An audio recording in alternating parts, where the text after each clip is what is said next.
Hello दोस्तों, welcome to my channel time is money 626।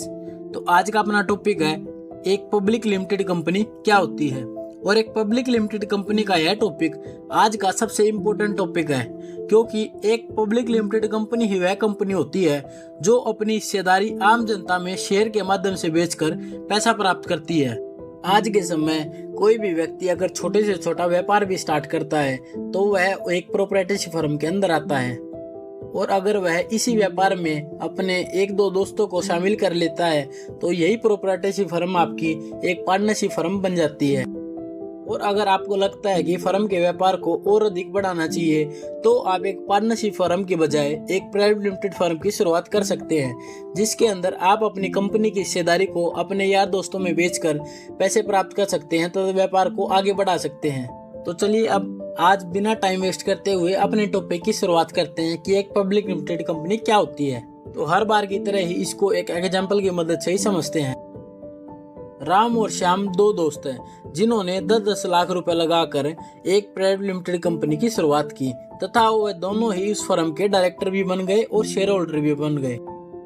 आप यहाँ पर दोस्तों एक डायरेक्टर और शेयर होल्डर में कंफ्यूज मत होना। जिन व्यक्तियों द्वारा फर्म में पैसा लगाया जाता है वह उस फर्म के शेयर होल्डर कहे जाते हैं, तथा जिन व्यक्तियों द्वारा फर्म के सारे दैनिक कार्य किए जाते हैं या करवाए जाते हैं वह उस फर्म के डायरेक्टर कहे जाते हैं। तो अपने लिए गए उदाहरण में राम और श्याम ने फर्म में पैसा भी लगाया था और फर्म के सारे कार्य उन्हीं द्वारा किए जाते थे, जिसके कारण वे फर्म के शेयर होल्डर भी थे और डायरेक्टर भी थे।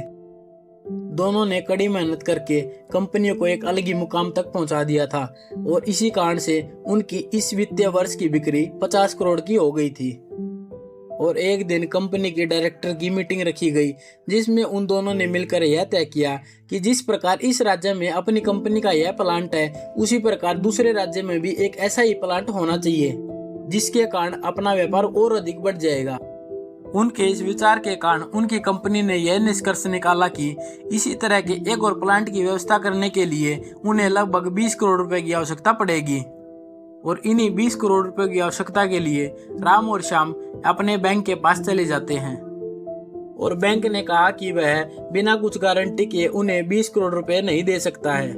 तो राम और श्याम ने इन्हीं 20 करोड़ रुपए की पैसों की आवश्यकता के लिए यह तय किया कि वह अपनी कंपनी का 40% हिस्सा 20 करोड़ रुपयों में शेयर मार्केट में आईपीओ के माध्यम से बेचकर पैसा प्राप्त कर लेंगे।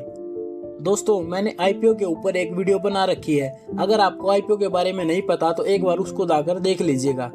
राम और श्याम ने मिलकर अपनी कंपनी की इस 40% की हिस्सेदारी को 20 लाख शेयरों में डिवाइड कर दिया और प्रति शेयर 100 रुपए मूल्य रखा गया। तो इस प्रकार 20 लाख इन शेयरों को 100 रुपए प्रति मूल्य के हिसाब से आईपीओ के माध्यम से आम जनता को बेचकर उन्हें 20 करोड़ रुपए प्राप्त हो गए।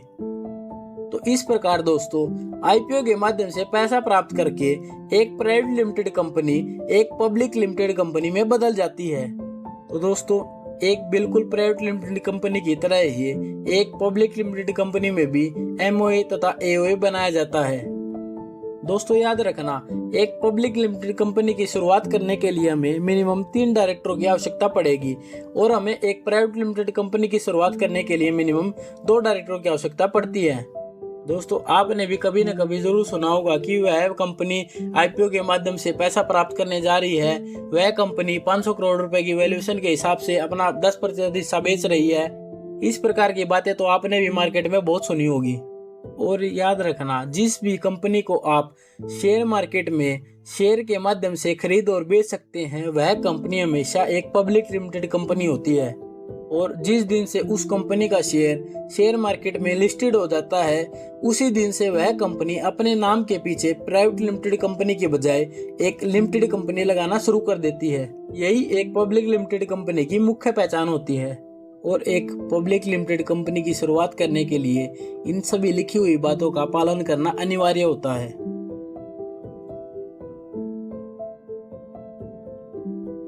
वीडियो अगर अच्छी लगी हो तो वीडियो को लाइक और चैनल को सब्सक्राइब कर दीजिएगा, जिससे मेरी आगे आने वाली हर वीडियो आप तक बहुत जल्दी पहुंच सके। धन्यवाद।